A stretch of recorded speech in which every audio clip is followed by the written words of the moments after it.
Para la primera parte, entonces, déjame, bueno, creo que ahí estás viendo mi pantalla, lo voy a dejar así. Aquí solamente voy a hablar de ciertas propiedades que son pertinentes para la parte del acero. Como tal, aquí en el manual Inca, déjame hacer un, un cambio así rápido. Existen gran diversidad de calidades o de designaciones del acero. Entonces, ¿qué son las calidades o designaciones del acero?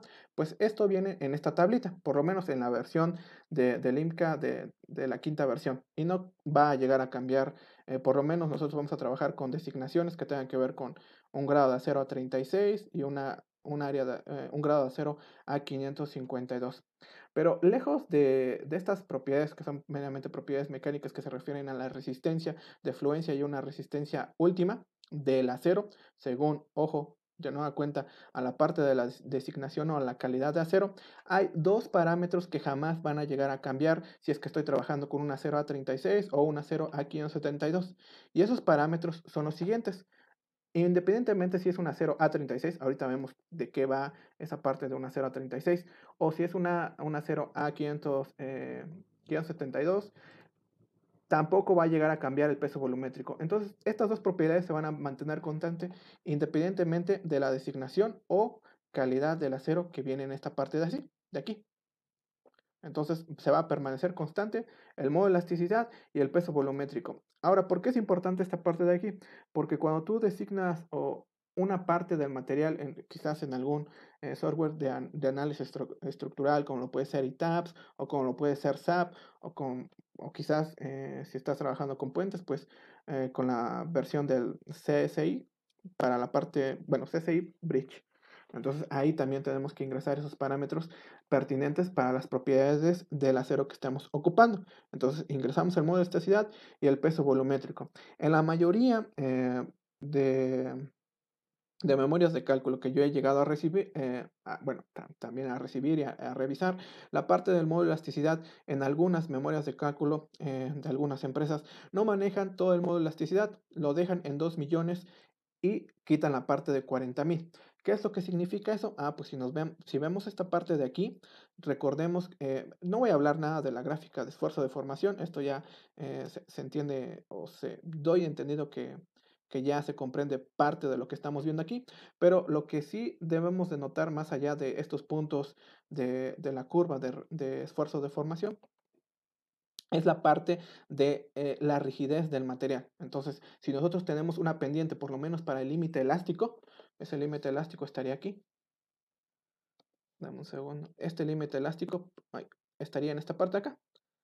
Aquí hasta donde fluye o donde está la parte del esfuerzo de fluencia, que aquí está marcado con un F subíndice Y. Pues para esa parte, recordemos de las clases de resistencia de materiales de hace mucho tiempo, que si la parte de la pendiente, aquí va a ser lo mismo que allá, aquí va a ser lo mismo de allá. Si la pendiente es más pegada, o bueno, tiene una pendiente más cercana a los 90 grados, suponiendo que este es el ángulo, vamos a llamar teta, eso significa que el material es más rígido. Si la parte de esa pendiente ahora es mucho menor, supongamos para un segundo estado, algo más o menos así, pues obviamente se va a traducir que es un material más frágil. Entonces aquí teníamos un teta primo. Entonces para esa parte era lo pertinente para ver qué propiedades se mantienen constantes. Ahora, la parte de la resistencia, ahora sí, el FY, este puntito que tú estás viendo aquí, y la parte del FU, que es la parte de la resistencia última, sí va a llegar a cambiar para la parte de la designación del acero o la calidad del acero. Usualmente, me estoy refiriendo a esta tabla, usualmente se trabaja con A36 o con A572, dependiendo de qué. Pues dependiendo del perfil o sección de acero que estés trabajando o con la cual estás proponiendo un diseño, en este caso, para este primer tema, para soportar las solicitaciones de tensiones, que estas tensiones, por lo menos en esta primera parte, son, perdón, para las solicitaciones de fuerzas axiales, que pueden ser tensión o compresión. Para esta primera parte únicamente hablaremos de tensión. Entonces, quiero que notes que para un acero A36, pues aquí tenemos un FY, que nosotros vamos a ocupar todo lo referente a kilogramos centímetro cuadrado, la parte de megapascales ni siquiera lo vamos a ocupar. Pero ahora, aquí en esta parte de acá viene una tablita. Te voy a explicar qué es esa tablita. Bueno, no sé si tengas alguna duda hasta este punto. No, ninguno. ¿Ninguno? Bueno, para esta parte, mira, tenemos un acero A572 y nosotros ya sabemos que ese acero A572, este acero A572 va a cambiar el punto donde esté ubicado en la curva esfuerzo de formación. Para esta parte, pues quiero que notes que la pendiente es más apegada a un ángulo de 90 grados. Bueno, ahí está mal dicho pendiente y ángulo, pero se relaciona más a un ángulo que esté cerca de los 90 grados. Entonces es algo que va a resistir más, por lo tanto es algo que es mucho más rígido. Pero si lo comparamos con un acero, por así decirlo, un acero A36, que es lo más común para elementos que se conocen como elementos placa, pues esa resistencia, por lo menos para el valor del FY, vale 2530. Pero independientemente que esté ocupando una 0 a 36, una 0 a 500 o una 0 a 572, en esta otra parte hay algo muy importante y ese muy importante se llama disponibilidad.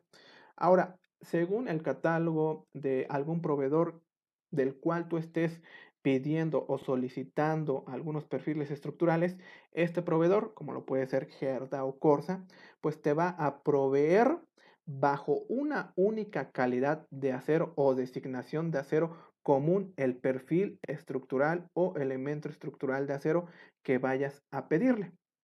Esos perfiles estructurales, bueno, de manera general, se simplifican con algunas iniciales. Entonces aquí tenemos un perfil IE, un perfil IR, un perfil OC. En un momento vamos a ver plenamente cuáles son la forma de la sección transversal que está asociado a esta pequeña nomenclatura. Una vez dicho lo anterior, en la parte o en los recuerdos que están marcados en color negro, vamos a ponerlo así, estos que están en recuadro negro, significa que un elemento placa, que no es otra cosa que plenamente, pues como su nombre lo dice, una placa, una sección rectangular con un cierto espesor, con ciertas medidas obviamente, simplemente es una cajita de acero con cierto espesor. Ese espesor por lo usualmente se conoce como TP.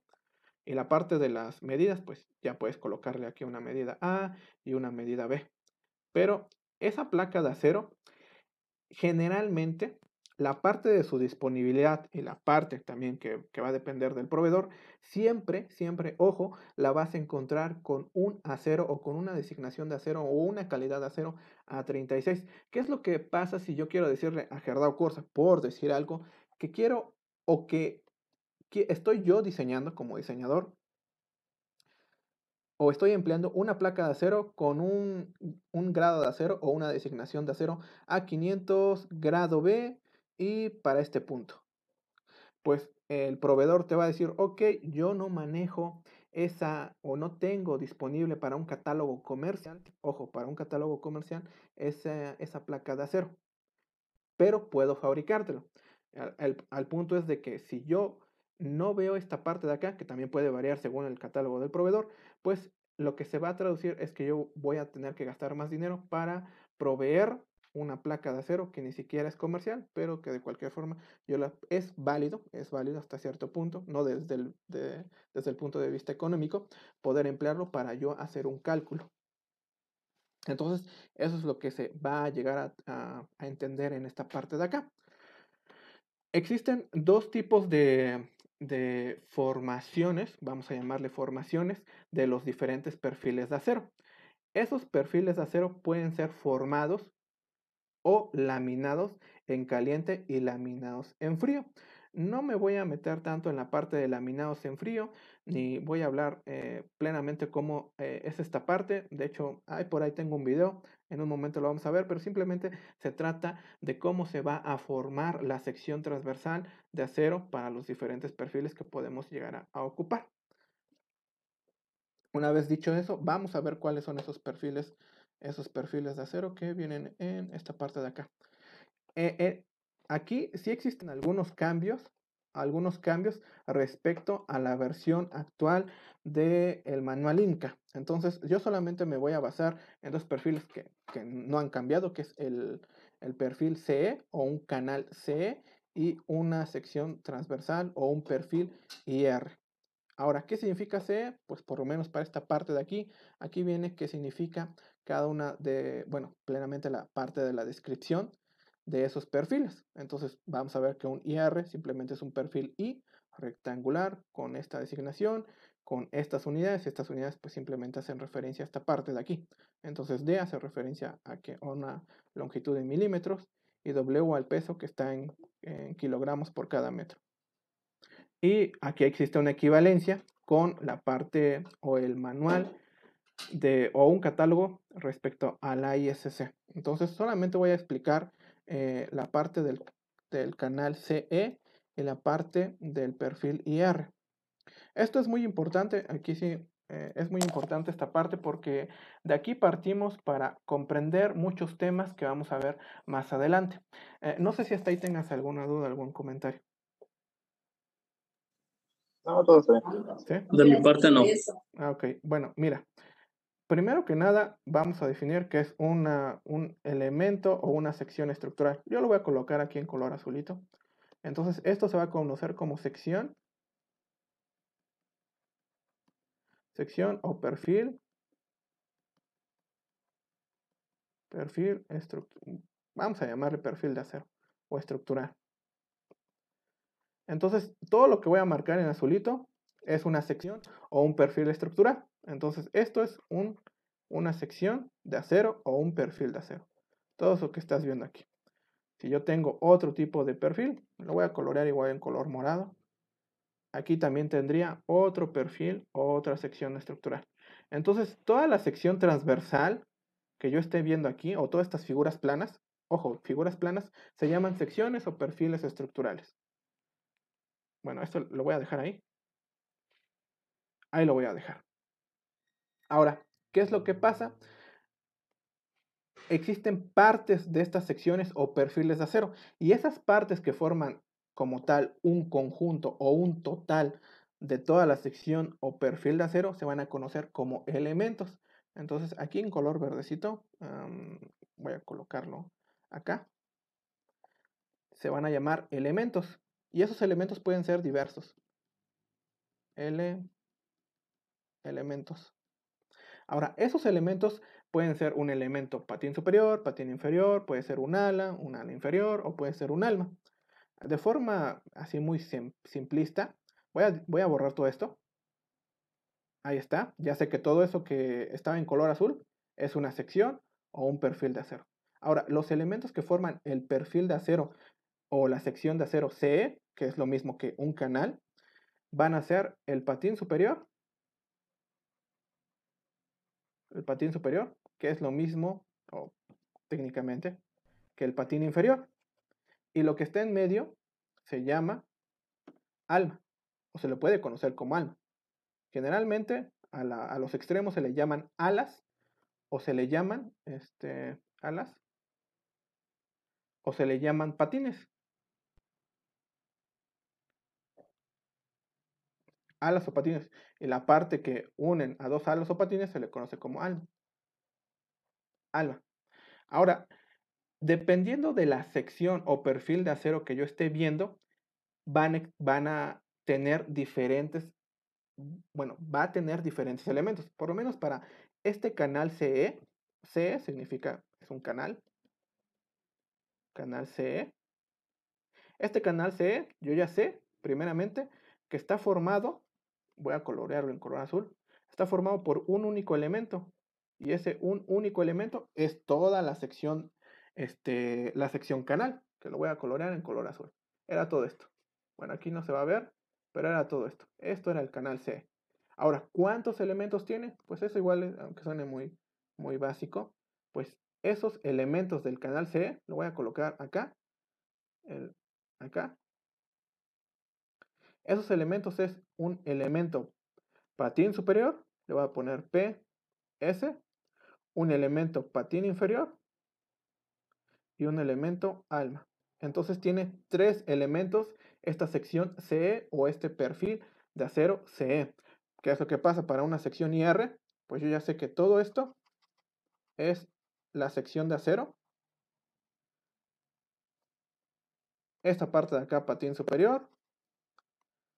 Esta parte de acá patín inferior. Y esta parte de acá, en color naranja, es la parte del alma de la sección IR. Ahora, va a ser una pregunta muy básica, pero voy aquí a, de cierta forma, a dibujar una placa de acero. Bueno, ahí no salió. Una placa de acero.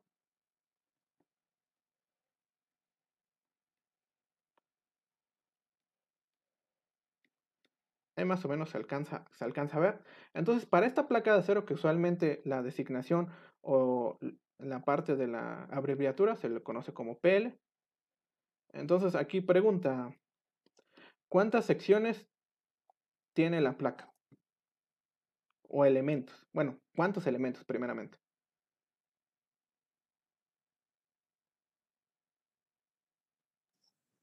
Solo sería uno. Exactamente, solamente es un elemento. Ahora, ¿cuántas secciones forman la placa?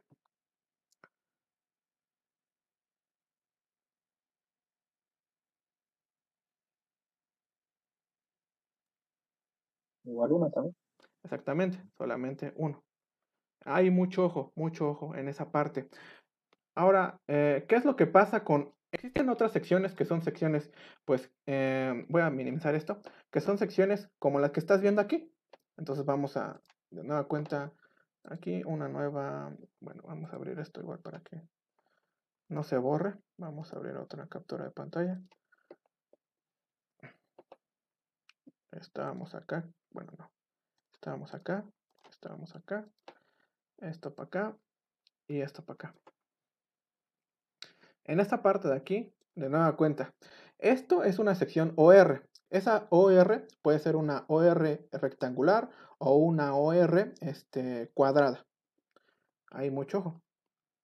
Esa OR pues va a tener elemento patín superior, patín inferior, un alma de este lado y un alma de este lado. Entonces, mucho ojo. Aquí tenemos cuatro. Ay, bueno, aquí. Disculpa por la letra, es un poquito complicado escribir. Entonces tenemos cuatro elementos. Elementos. Ay, disculpa por la letra. Tenemos cuatro elementos y solamente una sección o perfil de acero. Ahí ya lo voy a, ya no lo voy a escribir. O perfil de acero. Entonces hay mucho ojo. Aquí para la sección OC, que plenamente es un tubo hueco, pues es un solo elemento y es un único elemento y una única sección. Entonces hay mucho cuidado. ¿Por qué es esto importante? Ah, porque pues más adelante, mucho más adelante, y quizás ya te estoy adelantando cierta parte, vamos a ver la parte de la compresión. Y en la parte de compresión pues hay que ver algo que se llama estabilidad local, pero mucho antes que es una estabilidad global, pero concretamente una estabilidad local. Y esa estabilidad local me dice que yo revise todos los elementos del perfil y checar si es esbelto, si no es esbelto, si es compacto, si no es compacto y demás. Pero esto solamente es muy importante explicarlo antes de explicar cualquier otra cosa más para que se vaya entendiendo. Y como te estaba mencionando, esto de aquí, esto de acá, es, bueno, con el otro dibujo creo que se ve mejor. Esto de acá, voy a borrar todo esto. Todo esto solamente son secciones transversales de un elemento en volumen. Entonces, si yo quiero dibujar esto un poquito mejor, pues esto tendría una profundidad así, más o menos. Esto estaría así y así. Entonces ahí yo estaría viendo ese perfil de acero. Entonces esta es la parte de la espalda, igual para que se llegue a notar la parte de la espalda o de un patín, espalda o patín. Y esta es la parte del otro patín. o de la otra ala, también se la puede conocer como ala, y ahí estaríamos viendo el volumen de esa sección LD o de un ángulo LD, que pueden ser, por lo menos aquí lo estás viendo, esta cosa se llama BS, esta cosa se llama BL o BI. Entonces es un ángulo de lados desiguales, por eso la D. Ya si tiene un LI, pues lados iguales. Entonces, plenamente lo que tú estás viendo ahí es una sección o un corte de todo ese volumen. Entonces, sería un corte por aquí, más o menos. Y en ese corte, nosotros estaríamos viendo esta parte de acá, con color rosa. Esta partecita de acá. Esta parte de acá es la que estaríamos viendo, pero yo ya sé que esta sección plana, plenamente, bueno, esta sección plana forma parte de un volumen total. Entonces, hay mucho ojo. Bueno, una vez dicho eso, ya hablando de las propiedades, que ya vemos que independientemente de la calidad o de la designación del acero, se va a mantener constante el modo de elasticidad, se va a mantener constante el peso volumétrico. Si este es un acero A36, pues aquí va a estar asociado a un valor de Fy, que puede ser más rígido o menos rígido. Al final de cuentas es mayor resistencia o menor resistencia. Entonces, una vez, bueno, esta parte de acá lo voy a omitir, la voy a omitir. Simplemente son ejemplos muy sencillos de elementos que podemos llegar a encontrar y ver que están sometidos a tensión. Por lo menos en esta parte de acá, déjame hacer esto más grande. En esta parte de acá, que es parte de un techo de una nave industrial, aquí con una línea en color, bueno, una línea discontinua en color verde, encontramos algo que se llama rigidizador del techo o contraviento. Esta partecita de acá, quizás no se alcance a ver tanto, pero es una pequeña línea que me permite rigidizar los nodos de la parte del techo de, de una nave industrial. Ahora, esa parte del rigidizador puede estar en tensión dependiendo de cómo van a ser las fuerzas externas a la que esté solicitada la parte de la estructura. Entonces, estos rigidizadores o contravientos pueden que estén en tensión o en compresión dependiendo si el viento viene de esta parte o viene de esta otra parte. Pero esos son algunos de algún elemento que yo pudiera asociar a la vida práctica que esté sujeto a tensión. Entonces quitamos esta parte de acá y vamos ahora sí, a ver qué es lo que pasa con esos elementos sujetos a tensión. Plenamente, aquellos elementos sujetos a tensión axial, nosotros vamos a revisar los posibles modos de falla para esos elementos. Ojo, para los elementos. Entonces ya hablé de qué es esto o a qué hago referencia con elementos. Bueno, de nueva cuenta para que quede claro. Yo voy a revisar el elemento patín inferior, el elemento patín superior o el elemento ala inferior, el elemento ala superior, si es que está trabajando a tensión cualquiera de esos elementos, pero como tal, debo de revisar toda la sección, pero se revisa por elemento ala inferior, elemento ala superior. Entonces se revisa por toda la sección que cumpla, pero concretamente y siendo más específico, se revisa por elemento de la sección de acero. Entonces hay mucho ojo. Entonces vamos a revisar los posibles modos de falla. Igual no abundando mucho en esa parte, los modos de falla para elementos que están a tensión y son de acero es algo que se llama fluencia, es un modo de falla asociado a la fractura, otro que tenga que ver con algo que se denomina bloque de cortante, y más adelante, que aquí lo remarco en color gris, es un tema a tratar en conexiones atornilladas, el aplastamiento y desgarre, pero ya no para el elemento, sino para lo que une a dos elementos, que serían los tornillos. Ahora, ¿cómo vamos a asociar esos modos de falla? Pues aquí coloco algo muy importante, que es, bueno, aquí una disculpa. Aquí está muy, creo que así está mejor. Sí, así está mejor. La fluencia, que va a ser el primer modo de falla que vamos a revisar, está asociado al área gruesa o total. Y esa área gruesa o área total es el área total de la sección plana de mi elemento de acero. Entonces aquí yo estoy dibujando un ángulo de cierta forma. Y este ángulo, pues está más o menos formado así. Así, así y así, más o menos. Ahora, cuando hablamos del primer modo de falla, que va a ser este, que es la parte de la afluencia, se va a asociar a que toda el área transversal de la sección LI, porque supongamos que este lado de acá y este lado de acá son de iguales medidas e igual espesor. Entonces es un ángulo de lados iguales que está con esta designación. Pues todo lo que va a trabajar afluencia, que plenamente es la parte de la tensión, van a ser ciertos pequeños vectorcitos aquí, un pequeño vectorcito asociado a un pequeño diferencial, y todos esos pequeños vectorcitos yo puedo asociarlos, recordando un poco a las clases de estática, a un vector resultante de resistencia. Entonces, esta va a ser la parte de la resistencia que va a estar soportando la parte de una fuerza actuante. Le vamos a llamar así. Entonces, cuando tratemos de fluencia, quiero que pienses que lo que va a soportar toda la fuerza actuante o la fuerza externa va a ser cada elemento diferencial, pero ese elemento diferencial está asociado a una única resistencia. Pero si yo sumo todos esos pequeños vectores, pues obtengo una resistencia total.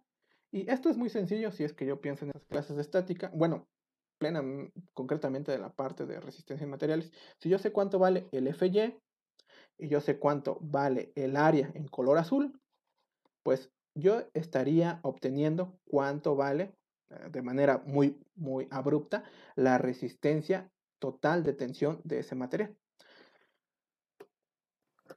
Continuando con lo que veníamos explicando, de nueva cuenta, los modos de falla para una sección que está en tensión son estos que estás viendo aquí, excluyendo un poco la parte del aplastamiento y desgarramiento de los tornillos, que ya no forma parte, bueno, sí forma parte de la unión, pero no forma parte de los elementos que están propios de la sección de acero que yo estoy revisando. Entonces, la primera parte, el primer modo de falla, fluencia. ¿A qué lo asocio?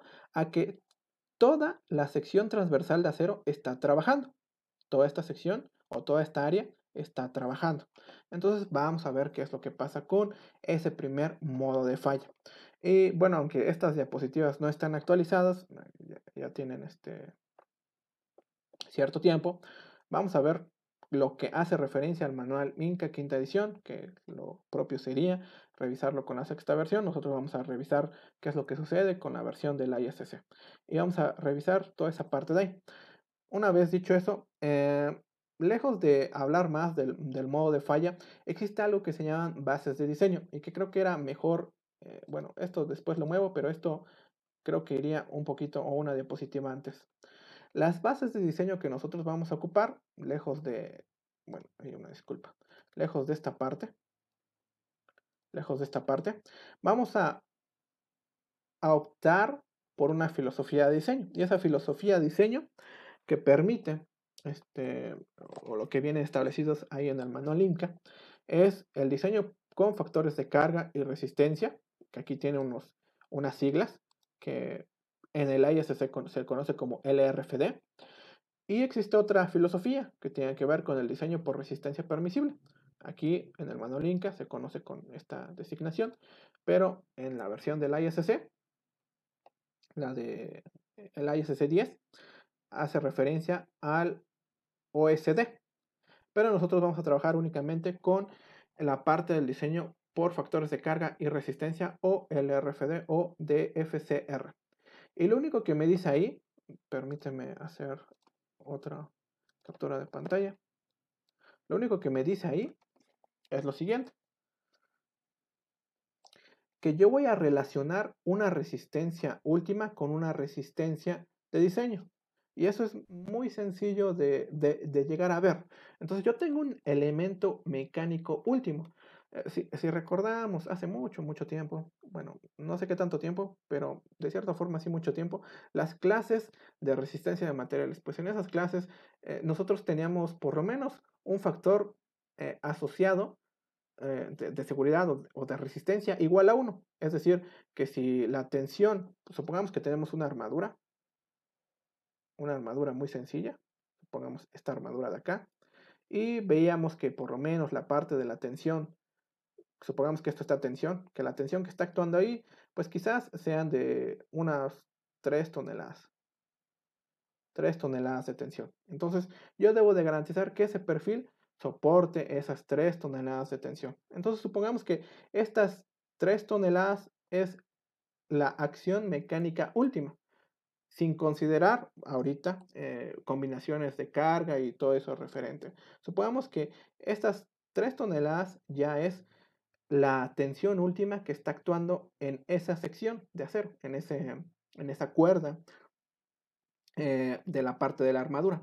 Pues ahora yo debo de comparar esa tensión última y esa tensión última debe ser mucho menor que la resistencia de diseño, o lo que es lo mismo, la resistencia de diseño que va a ser definida por lo menos para el LRFD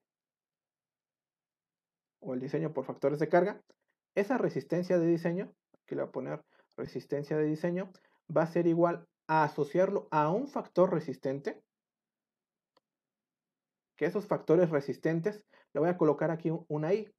Y le voy a colocar una I porque este factor resistente va a variar según el elemento mecánico al cual esté actuando en el elemento o en la sección de acero. Entonces, ese phi, I puede ser, si yo estoy, por lo menos ahorita estoy revisando tensión, entonces tengo un factor, un phi I para tensión. Aquí lo voy a colocar, tensión. Tengo un factor phi I si es que estoy revisando flexión. Tengo un factor Fi si estoy revisando cortante. Tengo otros factores si es que estoy analizando la combinación de estos elementos, que puede ser biflexión, también puede ser la parte de torsión. Entonces tengo diferentes valores de Fi, bueno, de Fi, disculpa, de Fi. Por lo menos el factor de Fi, aquí, este factor de Fi está asociado a este Fi. Lo voy a colorear así. Este valor de Fi, por lo menos ahorita estamos hablando de elementos que estén a tensión. Ya una vez que tengo este factor, lo debo de multiplicar por algo más. Y ese algo más es una resistencia nominal, que lo voy a poner Rn. Es decir, cuánto soporta o cuánto va a llegar a resistir bajo tensión esa sección de acero, pero por un factor, que este factor siempre va a ser menor a 1. Ojo, el valor de Fi siempre va a ser menor a 1, porque si no, pues plenamente sería la parte de la resistencia nominal. Una vez dicho eso, esta resistencia nominal es también la que va a llegar a variar. Entonces, ojo, la resistencia nominal, esa resistencia nominal, voy a colocar acá en color, en este color. Esa resistencia nominal igual está asociado si es que estoy hablando de tensión. Hay una forma para calcularlo para tensión, una forma de calcularlo si estoy revisando flexión, si es que estoy revisando cortante. Entonces puede llegar a variar.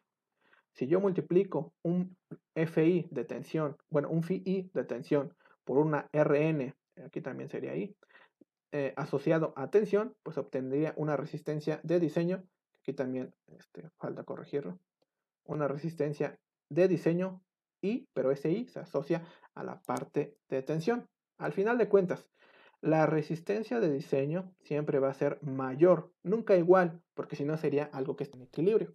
Siempre la resistencia de diseño, le voy a colocar I, debe ser mayor o igual, bueno, debe ser mayor a la tensión última. ¿Esta tensión última de dónde viene? Ah, pues viene de mi modelo numérico, de mi modelo que hice, quizás en un programa o que hice quizás a mano a través de, yo qué sé, de algún método energético, por decir algo, por decir algo.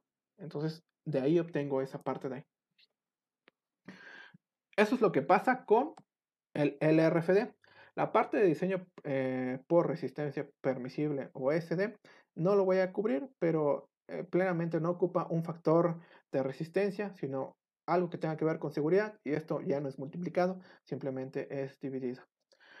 Una vez dicho eso, esta parte de acá ya no es relevante. De cualquier forma, ya lo actualicé. Aquí hablamos de la parte de que las propiedades que se mantienen constante independientemente de la designación o calidad del acero es el modo elasticidad y el peso volumétrico. Pero de ahora en adelante, para los cálculos que nosotros vamos a trabajar aquí, vamos a ocupar lo que dice Inca, quinta edición, en esta página 2-9.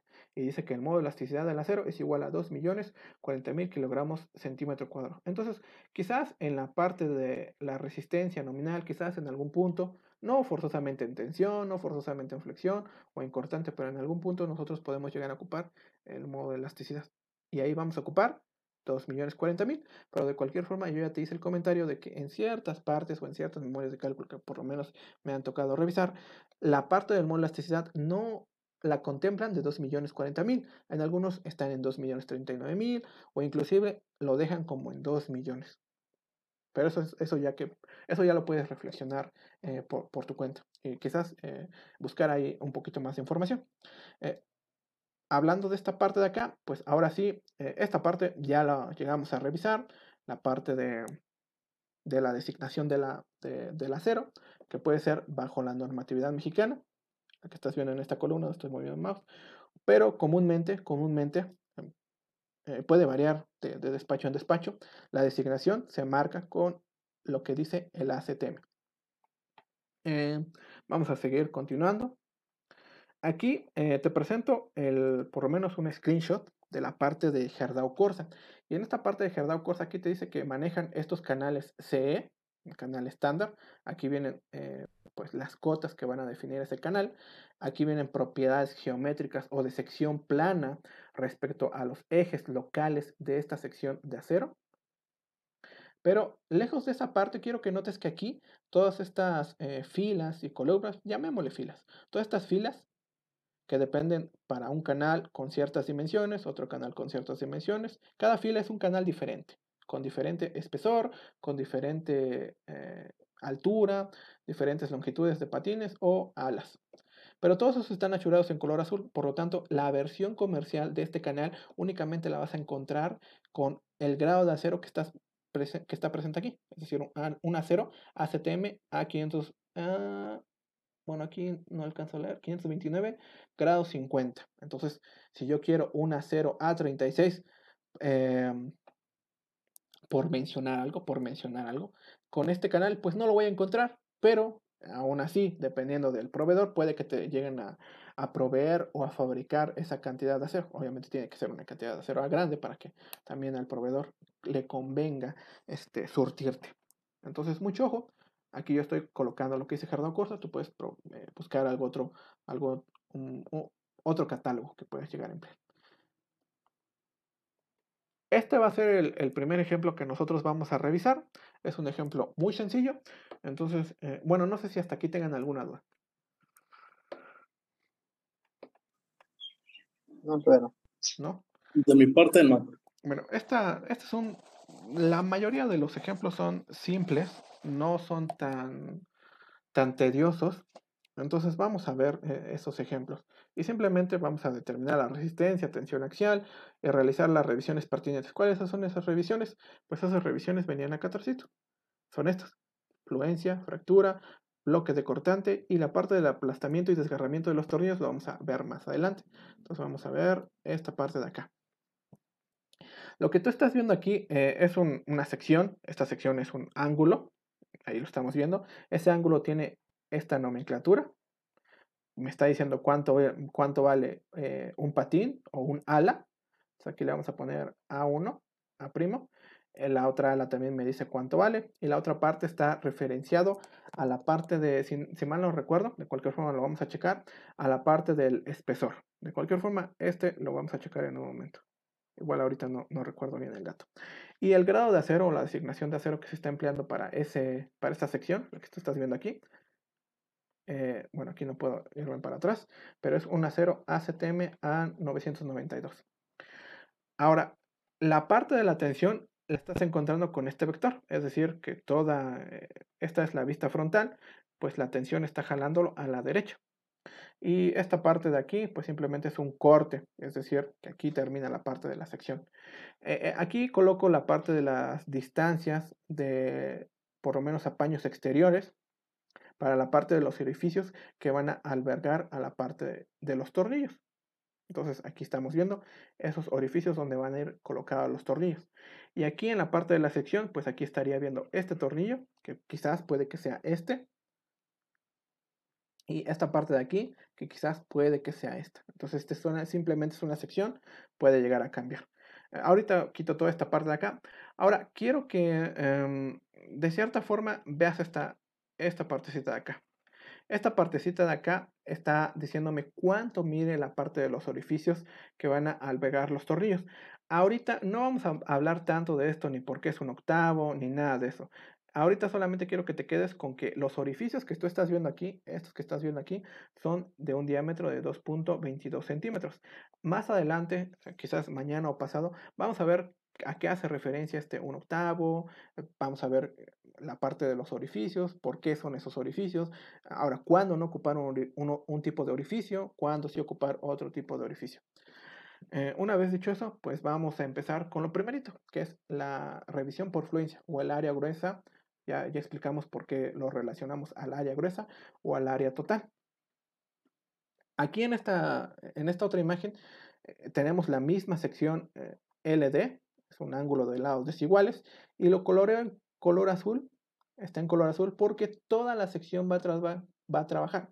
Cada pequeño diferencial de área va a aportar un pequeño vector y al final de cuentas un vector resultante de resistencia. Pero si yo quiero verlo de cierta forma, si yo estoy jalando este tornillito acá y este tornillito acá, pues la falla que vas a presentarse, que va a ser en esta parte de aquí, va a ser una falla por fluencia. Aquí está mal, aquí hay que corregir. Una falla por fluencia. Entonces, vamos a ver qué es lo que dice el manual Inca, pero concretamente lo que dice el ISC para la versión, para la falla por fluencia. En esta otra imagen coloco, esto no tiene nada que ver con nuestro ejemplo, esto es algo extra.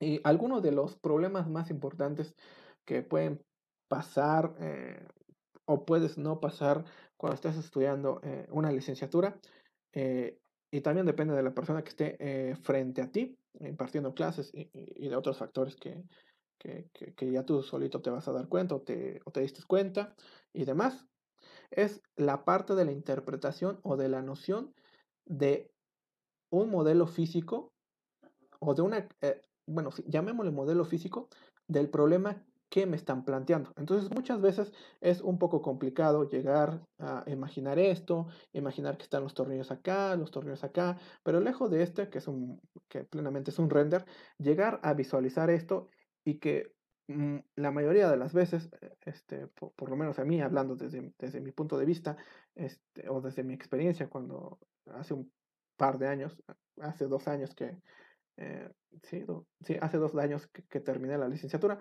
pues por lo menos a mí me tocó maestros que me presentaban planos así, que de cualquier forma nos hacíamos una idea de cómo se representaba en una versión 3D, pero si te enseñan algo que está en planos, no digo que está mal, pero que quizás lo lógico o la idea sería modernizar esa parte y ya, si bien sí, enseñar la parte de los planos, pero también visualizarlo de una mejor forma.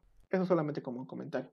Eh, ¿Qué vamos a hacer? Pues si yo ya sé que tengo que revisar el modo de falla por fluencia y obtener una resistencia de diseño, que esa resistencia de diseño es igual a un phi I de tensión por una resistencia nominal I de tensión. Entonces debo saber cuánto vale phi y cómo calcular la resistencia nominal para tensión axial. Entonces, para esa parte nos vamos a ir al capítulo de diseño en miembros en tensión del manual Inca. Y aquí vienen todos los puntos que nosotros podemos llegar bueno, que se deben de llegar a considerar. No voy a abundar en esta parte de acá, pero si nos vamos a la parte de 2, que está en esta parte de la quinta versión del INCA, de cualquier forma aquí lo coloco, quinta versión, ahí me dice que la resistencia de diseño, que ya te mencioné que es un phi de tensión, aquí está la T, por una resistencia nominal de tensión, únicamente para la parte de LRFD. Entonces, si dice resistencia de diseño, es LRFD. Si dice permisible, pues se asocia a la parte del diseño a la parte del ASD, a la parte del ASD, que ahí ya ocupa una letra omega. Pero por lo menos para la parte del RFD me dice que, ok, te estoy dando cuánto vale phi, entonces recuerda resistencia de diseño igual a un phi, ya tengo el valor de phi, ya me dice que para tensión vale 0.9, entonces palomita.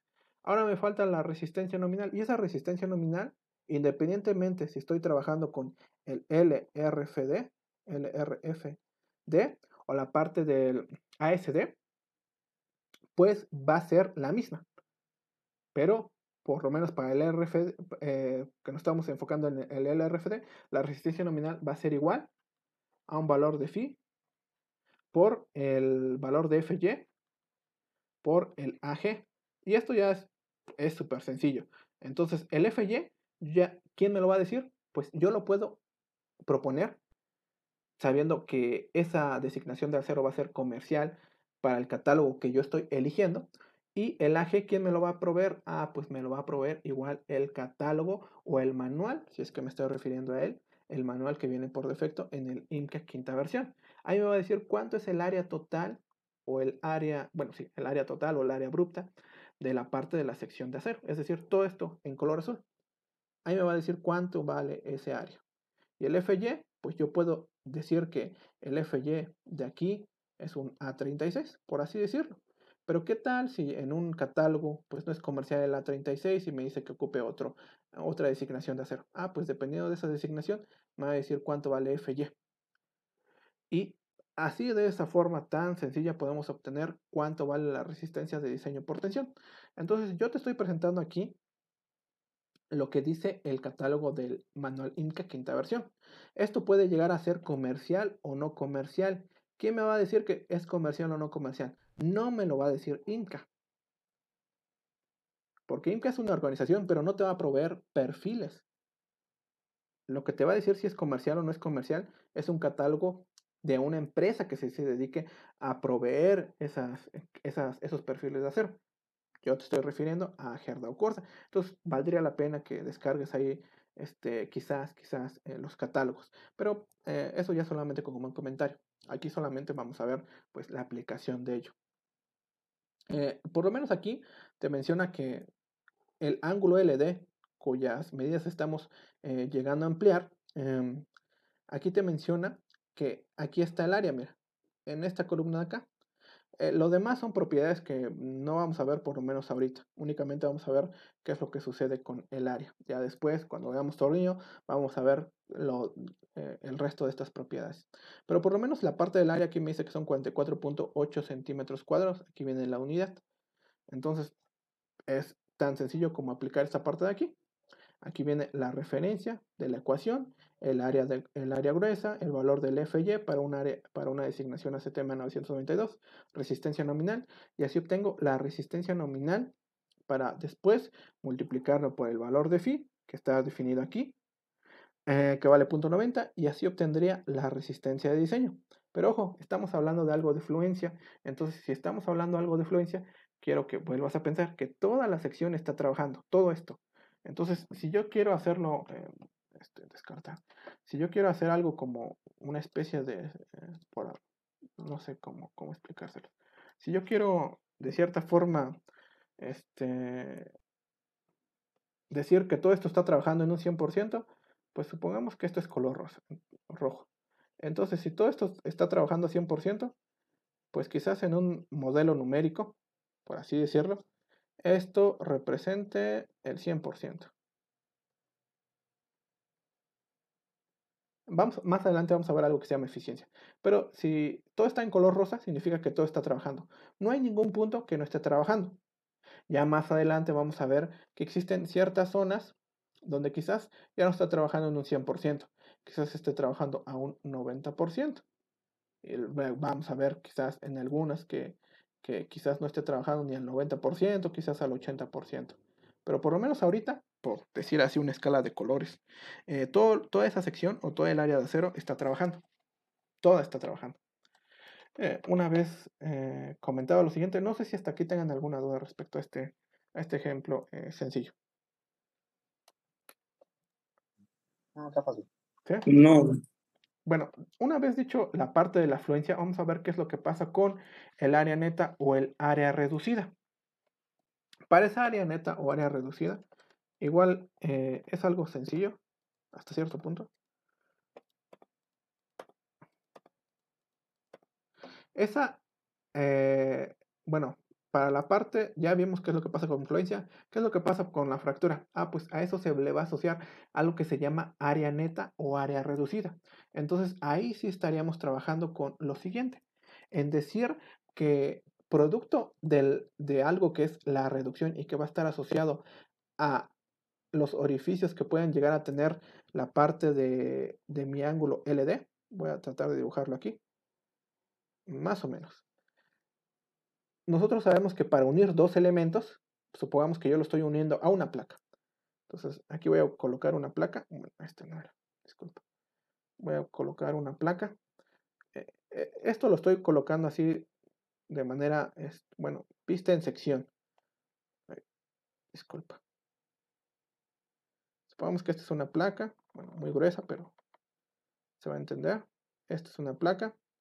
Entonces, para yo llegar a unir esos dos elementos, pues hay que colocarle o hay que hacer ciertos orificios. Y en esos orificios, pues son donde van a estar colocados la parte de los tornillos. Entonces supongamos que solamente es esta parte de este orificio. Producto de colocar ese orificio, existe una reducción de área. Entonces ya estaríamos hablando de esto, de una reducción de área. Y si yo le quito área, eso ya se va a traducir, en que no está trabajando a un 100%. Bueno, aquí está mal. No está trabajando a un 100%, que es donde yo quiero que esté trabajando. Pero si está trabajando al 100%, esto es revisión por fluencia. Pero si no está trabajando al 100%, pues esto le pongo un no. Y ya no es una revisión por fluencia, es una revisión por fractura. Fractura. Y aquí es donde yo voy a estar. En esto, variando esto. ¿Variando qué? Pues variando el total. Bueno, este color.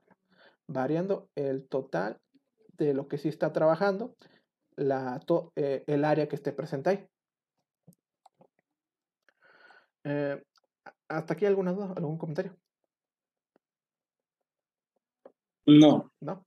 Bueno, cualquier duda, de nueva cuenta les pido que me la hagan saber. Una vez dicho eso, vamos a ver qué es lo que pasa con esa resistencia de ruptura. Entonces ahorita, ya aprendiendo la parte de la fluencia, vamos a ver qué es lo que pasa con la parte de la ruptura. Y la parte de la ruptura es algo muy, muy extenso. Entonces puede que hoy solamente me quede con ustedes en explicarles qué es lo que pasa con la parte de la resistencia por ruptura, porque sí es un tema un poquito extenso. Lo que estás viendo aquí es una parte, bueno, creo que se ve bien así. Bueno, vamos a hacer otro recorte. A ver, aquí. Hago recortes porque en esta parte tengo más rápida la pestañita de los marcadores y de los colores. Bueno, una vez dicho eso, aquí tenemos, bueno, lo que estás viendo en color azul se llama área neta o área reducida. Entonces recordemos que la tensión estaba en este punto, estaba jalando hacia allá. Entonces es muy grande esa tensión que va a llegar a romper cierta parte de ahí. Es decir, que todo esto de acá, de cierta forma, esto de acá, esta sección, se vino hacia acá y se desprendió. Entonces ahí tenemos se formó esa parte de ahí. Pero todo lo que estás viendo aquí, por lo menos en color azul, se llama área neta o área reducida. Y aquí lo estoy colocando. Esa área que va a ser, bueno, ese plano, el plano en color azul, va a ser perpendicular a la parte, voy a colocarlo así, en línea punteada, va a ser perpendicular a la parte de la línea de la línea de acción de la tensión. Entonces, si es perpendicular, pues esa área va a ser atención, ¿sí? Esta área, este plano, es atención porque ese plano es perpendicular a la línea de acción de la tensión. Entonces, a eso se le va a conocer como área neta, pero plenamente estaría trabajando a tensión. Ahora, aquí coloco algo muy importante y permíteme leértelo. Dice, pero aún falta afectar este área multiplicándola por un factor U. Y ese factor U se llama factor de retraso por cortante. Y ahorita te voy a explicar con una figurita que me parece que está mejor explicado a que como lo llegué a explicar cursos, bueno, en el curso pasado. Pero plenamente este factor de retraso por cortante que se llama U me está diciendo que toda esta área que estás viendo aquí teóricamente tendría que trabajar a un 100%, pero la verdad es que no trabaja un 100%. Si estuviera trabajando un 100%, a pesar de decir que le reducimos área, pues casi casi sería una revisión por fluencia, pero no es el caso. Entonces, este factor por retraso de cortante se llama U, pero plenamente el área que yo que voy a ocupar para revisar la revisión por fractura se llama área efectiva. Y esa área efectiva es considerar sí o no el 100% del área neta o del plano que es perpendicular, del área total del plano que es perpendicular a la línea de acción de la fuerza. Entonces, este U va a variar, aquí lo voy a colocar, este valor de U va a llegar a variar desde 0 hasta 1, o lo que es lo mismo, voy a poder ocupar el 0% o el 100%, bueno, no, está mal dicho o, hasta el 100% del área neta en color azul. ¿De qué va a depender esto? Ah, pues aquí lo coloco. El valor de U, que se llama factor de retraso por cortante, dependerá de los elementos, bueno, dependerá de qué elemento, yo ya sé que es un elemento, del perfil estructural esté conectado y del tipo de conexión. Entonces, lejos de yo saber identificar el área neta, que ya sabemos que es perpendicular a la línea de acción de la carga, debo de identificar qué elemento es donde está el área neta o el área en color azul. Y después ver si eso que está conectado y que está soportando tensión, una tensión axial, está unido por tornillos o por soldadura. Dependiendo de eso, vamos a poder calcular de diferentes formas, para diferentes casos, el factor por cortante, el factor de retraso por cortante. ¿Hasta ahí alguna duda? Bueno, aclaro, nosotros no ocupamos el área neta, ocupamos un área efectiva. ¿Qué es el área efectiva? Ocupar el 0 o hasta el 100% del área neta que está en color azul. ¿De qué va a depender el cálculo del área efectiva? Pues lejos del área neta, que es fácil calcularlo, aquí estás viendo, si yo tengo esta longitud y tengo este espesor, pues es fácil calcular el área neta. Lo que va a ser quizás un poquito complicado es obtener el factor de retraso de cortante. Entonces, este factor de retraso de cortante es el que va a depender de si algo está atornillado o algo está soldado y si esa soldadura o ese tornillo está presente en un elemento o en todos los elementos de la sección transversal de acero. Ahora sí, ¿se entendió esta parte o tienen alguna duda? No, de mi parte no. ¿No? Bueno, una vez dicho eso, vamos a ver esta imagen de acá. Esta imagen es muy representativa de lo que les estaba mencionando acá, pero con más bonito. Entonces vamos a hacer esto acá y esto acá. Hay unas personas que obviamente están investigando y demás y haciendo lo propio para identificar varias cosas. Aquí yo coloco la referencia, es un artículo. Tú puedes llegar a consultar ese artículo si es que googleas o en una, bueno, googlear no, si buscas en un navegador de internet, pues toda esta parte que plenamente es un artículo obviamente en inglés, pero que puedes llegar mm, a, digamos, comprender cierta parte de lo que se está mencionando ahí. Eh, Como te mencioné, cuando yo tengo una conexión, como lo puede ser esta de acá, de hecho estaría bien que nos fuéramos hacia acá. Esta conexión que estás viendo acá, esta conexión que estás viendo acá, eh, si todos los elementos estuviesen conectados, bueno, vamos a hacer otro recorte para que se entienda, porque, bueno, esto no, esto sí. Bueno, con este, creo que me parece mejor este. Voy a borrar todo esto. Por toda la entrada del lápiz. Esto es una placa. Entonces es un solo elemento, es una sola sección transversal de acero. Entonces, ese elemento está 100% conectado. Entonces, si yo le quiero, si eso estaba conectado a una placa de acero, es decir, una placa que viene acá abajo.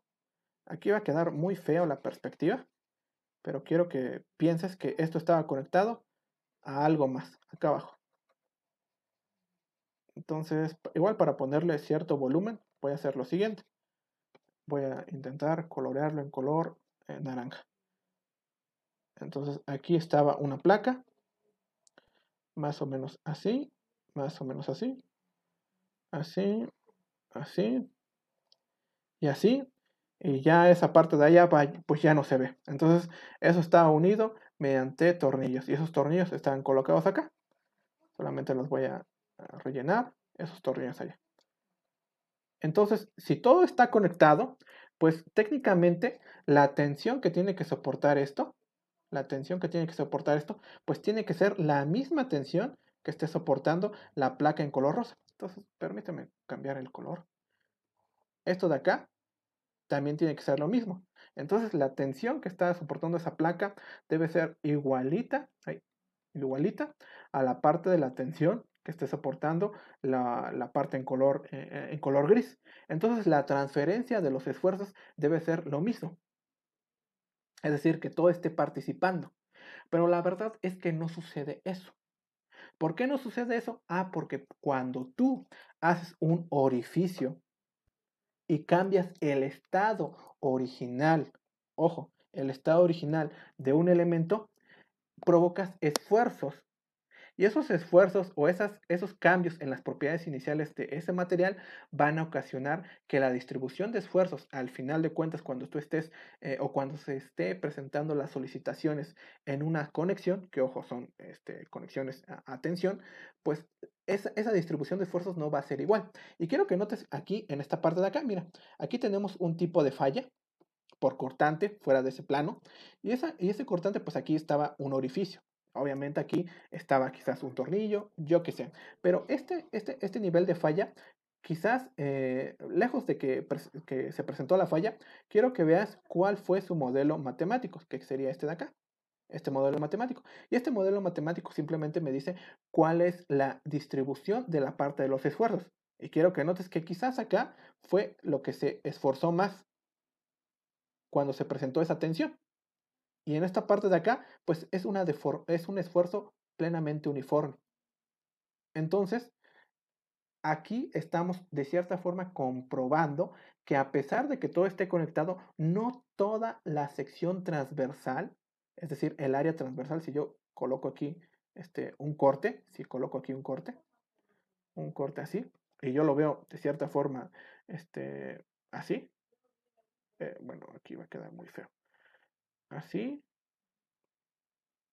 así, así y así. Y aquí es donde iba la parte del orificio.